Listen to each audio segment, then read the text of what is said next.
used the excuse of, well, 5v5 has its advantages and is genuinely good, but I don't enjoy it as much. Well, yeah, I think we actually talked about this before, where like you can pick a tank and then you counter tank and then you counter tank and you counter tank, and that's not fun.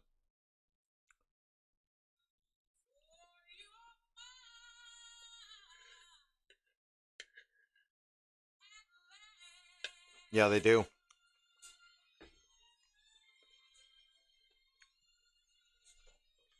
I don't know, it's nice to have come back to Overwatch and see that they do have not just a dedicated 6v6 quick play, but also a ranked competitive scene too. Hmm. Oh, same here. Like the first time I played, I was playing with a Zarya and I was Reinhardt, and it just felt like the good old days. You know, Zarya, your bubble ready? Yep. Okay, let's go. Charge in there with a bubble.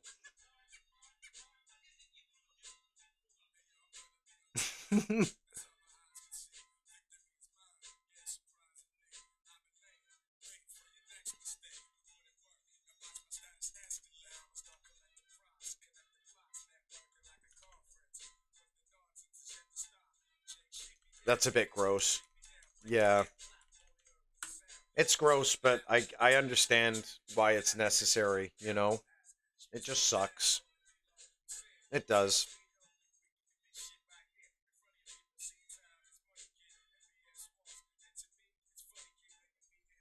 Lowdown says he had 4,000 hours on Tekken 7 and 1,500 on Tekken 8 so far. So yeah, like I said, like I've played Lowdown. I played games with Lowdown since what, like Gears 3, maybe even before that. You know, I've played games a long time. We've had a lot of discussions about various balance changes and, games that kind of ruined themselves because they let too much power creep come by. And like we've talked about Smite endlessly. Like we're both pretty much of the mindset like fuck Smite. Those guys have no idea what they're doing at higher res. No idea what they're doing. No way. Tekken's probably one of the harder ones to get into. We're talking a game that's got, 40 plus characters. Every single character in the game has 80, 90, 100 or more moves that you can learn. And then there's matchups and frame data, and like fighting games are an art and a hobby and practically a profession. It's a lot easier to get into something like a deep shooter, but fighting games, you really have to be in it for the long haul and be willing to practice if you want to be really good. Oh yeah, oh yeah, oh yeah, of course, but not Tekken. Fighting games are like that though. Tober's like, I heard Skyrim. I can't remember who said Skyrim.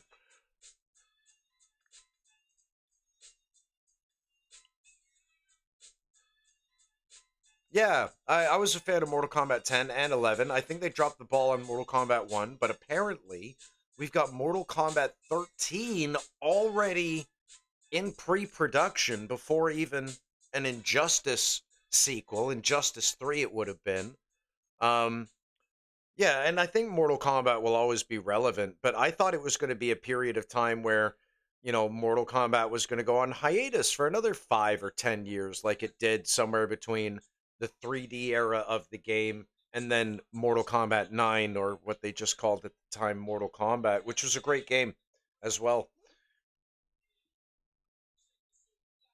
Strelitzia's mentioning sleep in here.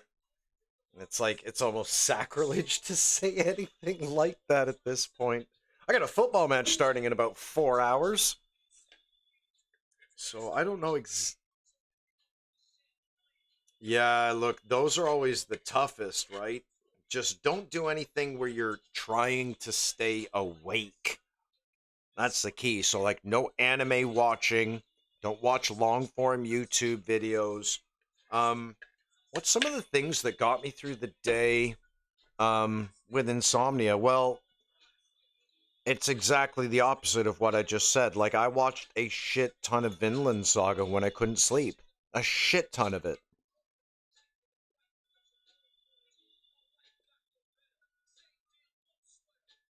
Yeah, and if they have a nice ending that keeps you hooked, you want to see the first scene of the next episode, kind of like Death Note does pretty well, then yeah, that helps you stay up. But like,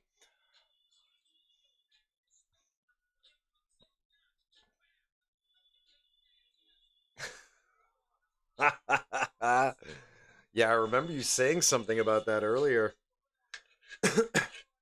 Yeah, I don't know. When you fall in love with something, it's easy to stay up with it. But if I were you, I would find something purposeful and something um out of the house. Like go grocery shopping or run a few errands. Oh, okay, well that's kind of sweet. You know, it's productive and it should keep you up. Okay. And it will exhaust you too, and maybe by 6, 7, 8 p.m. you'll think like, okay, I can go to bed now. And if you're anything like me, you'll sleep for over 9 hours, and that should get you up at like 5, 6 a.m. You're back on track.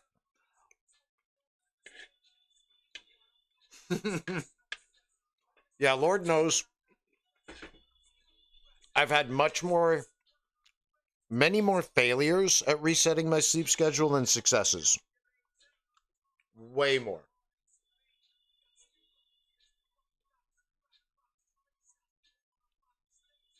Mm-hmm. Lowdown said of balance, I think you can stop balancing when a good percentage of your core community can accept and or agree with the state of the game. And then he goes on to talk a bit about Tekken. Tekken for me is like the most expression you can give to the player, less so obviously in Tekken 8, which is a bit sad, but Tekken 8 is very beginner friendly, and I can attest for that. It is. It's quite easy to get into. Much easier inputs, vastly better training options, replay functions. You can go a long way with a lot less time commitment. And I think fighting games have kind of gone this way because fighting game developers want more people to play their game. But I just don't think they realize that there's only going to be a niche kind of gamer that supports a fighting game long term, and to take away the things that make fighting games truly special just so you can try to get more of a casual audience who are probably just going to play the game for its single player content anyway is a disservice to hardcore fighting game players. You know, I think all the best fighting games have already been made and they're already like a decade old. Like I think the best I think the best Street Fighter of all time is either Street Fighter 3 Third Strike or Street Fighter 4 the one before Ultra Street Fighter 4. Maybe it is Ultra Street Fighter 4.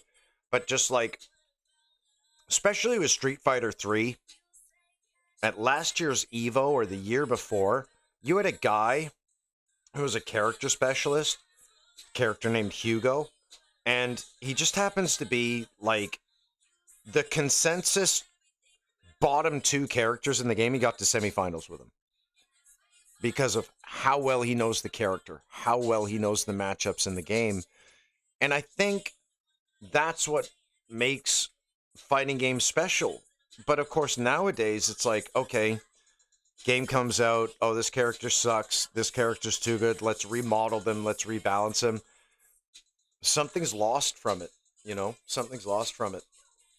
One of the big uproars. Oh, sorry, go ahead.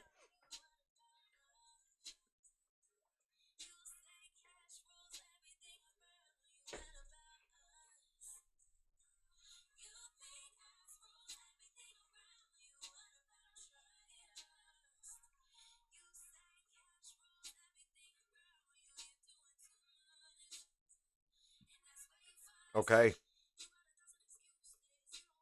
Oh, wow.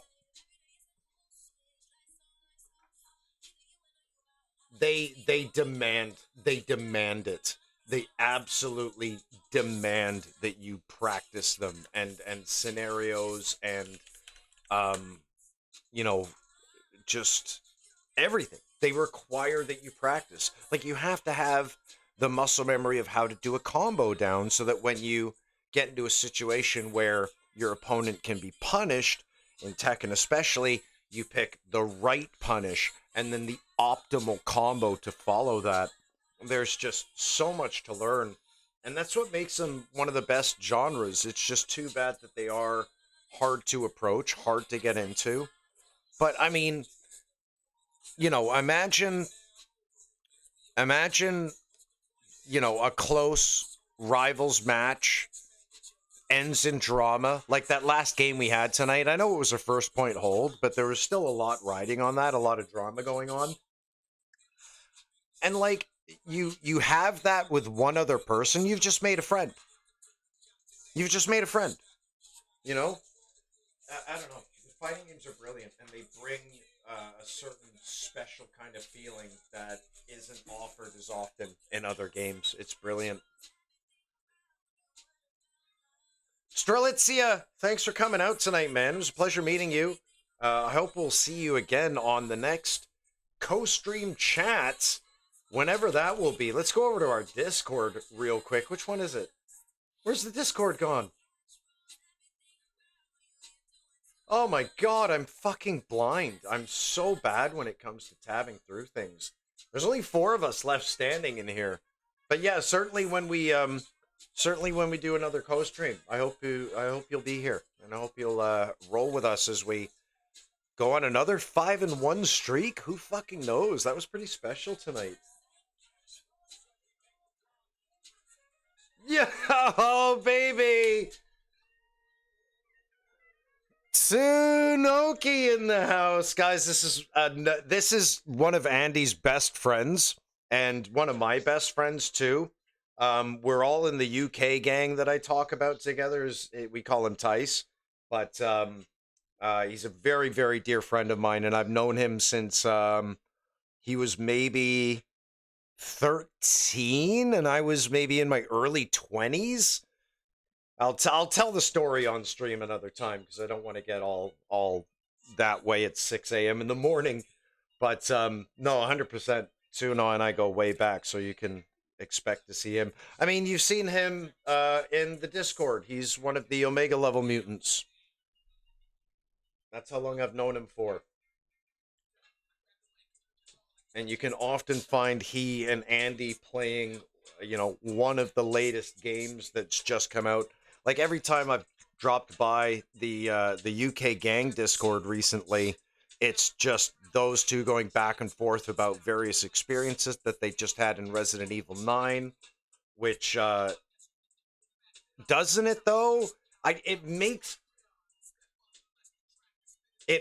me wish. It makes me wish. See, look, follow age, right? Sonoki followed my Twitch channel when I first created a Twitch channel for shits and giggles 11 years ago, right? I wasn't streaming 11 years ago. I didn't take streaming seriously until, I think it was December 12th, 2024. I think that was basically my streaming debut. It was about a week after Rivals came out, which, if I remember correctly, was December 6th of 2024. And then, after years of being egged on by my peers and not doing anything, and then finally, my best friend who I was talking about earlier, Dylan, I'd reconvened with him after 8 years, and he's like, dude, why aren't you streaming? I was like, you're fucking right, dude. I'm way too old to be putting this shit off anymore. But I always had an excuse to not do this stuff. Now I'm finally doing it, and here we are at 100 plus followers, 7-8 subscribers. I can't believe it. I still can't believe it, Oh, funny story. So last night, somebody suggested that you should go for a walk after the stream. So I did that. I was dancing in the fucking street like Mick Jagger and David Bowie, right? Come home about half an hour later, dropped my keys in the snow somewhere. Spent the next 45 minutes going up and down my street looking for my keys, thinking to myself, I'm gonna have to fucking nap on my apartment porch. I live in a 3-story kind of apartment, brick apartment. It looks